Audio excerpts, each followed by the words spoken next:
महाळुंगे इंगे ग्रामपंचायत कार्यालयामध्ये छत्रपती शिवाजी महाराजांच्या पूर्णाकृती पुतळ्याचं अनावरण सोहळा संपन्न. पुणे जिल्ह्यातील खेड तालुक्यातील महाळुंगे इंगे येथे छत्रपती शिवाजी महाराजांच्या पूर्णाकृती पुतळ्याचं अनावरण सोहळा उत्साहात पार पडला. या कार्यक्रमास परिसरातील मान्यवर आणि ग्रामस्थांनी मोठ्या संख्येने उपस्थिती लावली होती. पुणे जिल्ह्यातील महाळुंगे इंगे येथे छत्रपती शिवाजी महाराजांच्या पूर्णाकृती पुतळ्याच्या अनावरण सोहळ्याचं आयोजन करण्यात आलं होतं. 6 जूनला साजरा केलेला छत्रपती शिवाजी महाराजांच्या राज्याभिषेक दिनाचं औचित्य साधून हा अत्यंत भक्तिमय आणि उत्साही कार्यक्रम पार पडला. यावेळी उपस्थित मान्यवरांच्या हस्ते पुतळ्याचं अनावरण करण्यात आलं. या सोहळ्याला आमदार बाबाजी काळे, पंचायत समिती सभापती विद्या मोहिते, जिल्हा परिषद सदस्य गणेश बोत्रे, पंचायत समिती सदस्य रुपाली कांबळे, शिवाजी वरपे आणि महाळुंगे इंगे गावच्या सरपंच अर्चना महाळुंकर, खासदार प्रतिनिधी तेजस झोडगे हे विशेष उपस्थित होते. या प्रमुख मान्यवरांनी आपल्या मनोगतातून छत्रपती शिवाजी महाराजांच्या कार्याचा गौरव केला आणि या पुतळ्याच्या स्थापनेमुळे परिसरातील नागरिक आणि तरुण पिढीला महाराजांच्या विचारांची प्रेरणा मिळत राहील असं मत व्यक्त केलं. या सोहळ्यासाठी सर्व आजी माजी ग्रामपंचायत सदस्य आणि मोठ्या संख्येनं ग्रामस्थ उपस्थित होते आणि संपूर्ण वातावरण शिवाजी महाराजांच्या जयघोषानं दुमदुमून गेलं होतं. अत्यंत शिस्तबद्ध आणि भक्तिपूर्ण वातावरणात हा अनावरण सोहळा संपन्न झाला. आपल्या क्षेत्र महाळुंगे नगरीमध्ये या ठिकाणी संपन्न होत असताना शिवाजीराव वरपे यांनी आताच या ठिकाणी सांगितलं की श्रीपती बाबांच्या आशीर्वादाने ही उद्योग नगरी आपल्या खेड तालुक्यामध्ये आदरणीय शरदचंद्रजी पवार साहेब आणि त्या काळच्या युती सरकारच्या माध्यमातून या ठिकाणी सुरुवात झाली. आपल्या भागामध्ये मग सर्वच गावं MIDCचा टप्पा क्रमांक 1, 2, 3, 4 आणि आता सुरू होत असलेल्या बिंदवडी भागाकडे रोकल भागाकडचा 5वा टप्पा अशा पद्धतीनं या MIDCचं विस्तारीकरण होत गेलं. महाळुंगे हा परिसर फार मोठा परिसर आहे. आपल्या सर्व भूमिदात्यांच्या त्या ठिकाणी जागा गेल्या आणि या ठिकाणी पाहता पाहता आपल्या आशिया खंडातील सर्वात मोठी उद्योग नगरी आपल्या चाकण पंचक्रोशीमध्ये या ठिकाणी खेड आळंदी विधानसभा मतदारसंघात निर्माण झाली. त्या माध्यमातून प्रत्येक ग्रामपंचायतीवर नागरीकरण वाढल्याच्या नंतर उद्योग नगरीमध्ये होणारी जड वाहनांची वाहतूक वाढल्याच्या नंतर मग अंतर्गत रस्ते असतील, ड्रेनेजची व्यवस्था असेल, पाण्याची व्यवस्था असेल, अशा अनेक सुविधा पुरवणं त्या संबंधित स्थानिक ग्रामपंचायतींना अवघड होऊ लागलं.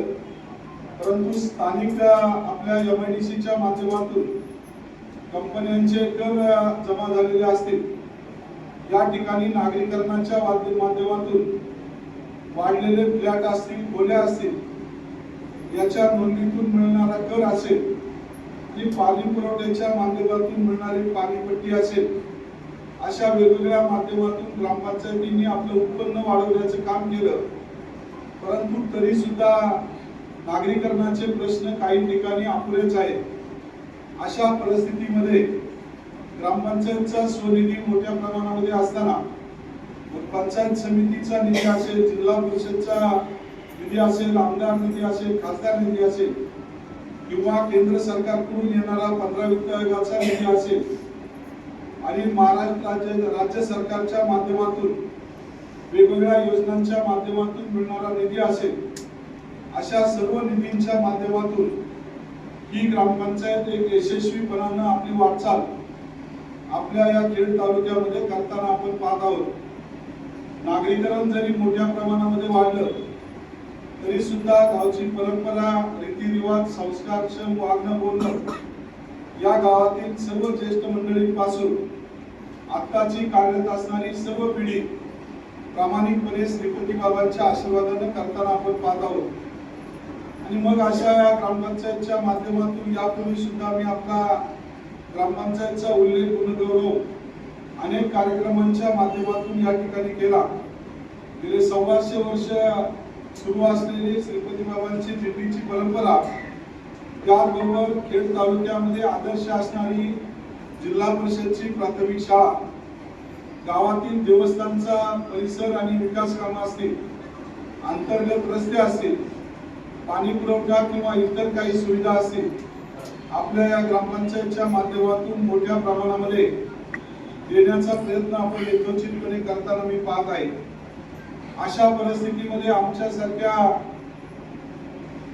नेते मंडळींना या ठिकाणी कोणत्याही स्वरूपाचा निधी जरी दिला नाही तरी सुद्धा आपल्या ग्रामपंचायती या सक्षम आहेत आणि त्या माध्यमातून आपल्या ग्रामपंचायतींना निधी खर्च करताना किंवा ग्रामविकास करत असताना काही तांत्रिक अडचणी शासन दरबारी येत असतात, त्या सोडवण्याचं काम आपल्या ग्रामपंचायतला मी 2017 सालापासून जिल्हा परिषद सदस्य असताना पासून तर आज तागायत ज्या वेळेस आपल्या ग्रामस्थांनी किंवा पदाधिकाऱ्यांनी मला ज्या गोष्टी सांगितल्या त्या तांत्रिक बाजू सोडवण्याचं काम आजपर्यंत या ठिकाणी केलं.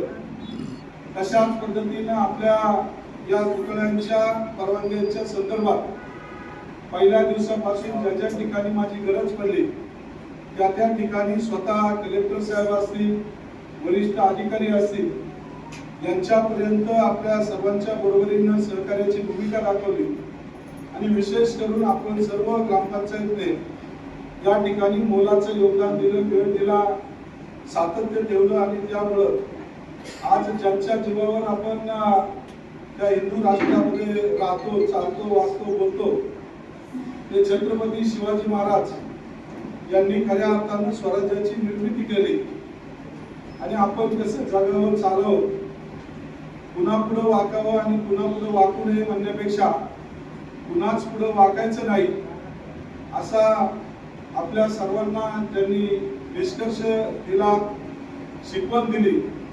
ते धर्मवीर संभाजी महाराज अशा या दोन महान पुरुषांच्या पूर्णाकृती पुतळ्याचं अनावरण आपल्या गावामध्ये व्हावं, जेणेकरून आपल्या गावचा स्वाभिमान, अभिमान आणि परंपरा आणि संस्कृती छत्रपती शिवाजी महाराज आणि धर्मवीर संभाजी महाराज यांच्या आशीर्वादानं आणि शिकवणीप्रमाणे आपल्या सर्वांना आदर्श मिळावा हीच खऱ्या अर्थाने यामागची संकल्पना आहे. केवळ गावात पैसे आहेत, ग्रामपंचायतीकडे निधी आहे किंवा लोकवर्गणी मिळते म्हणून या पुतळ्याचं अनावरण या मंडळींनी केलेलं नाहीये.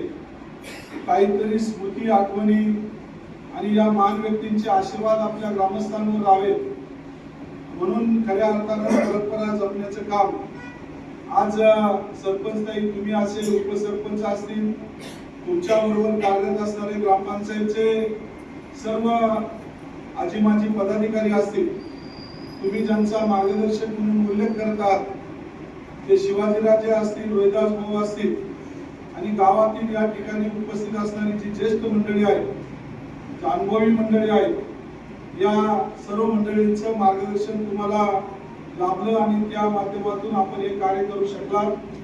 तुम्ही केलेल्या या कामाबद्दल पुन्हा एकदा वैयक्तिक माझ्याही वतीनं उपस्थित असणारे आपले सर्व ग्रामस्थ पदाधिकारी, व्यासपीठावरील आम्हा सर्व मंडळींच्या वतीनं आणि आपल्या खेड तालुक्याच्या सर्व आम जनतेच्या वतीनं तुमच्या या कार्याला मनापासून शुभेच्छा देतो.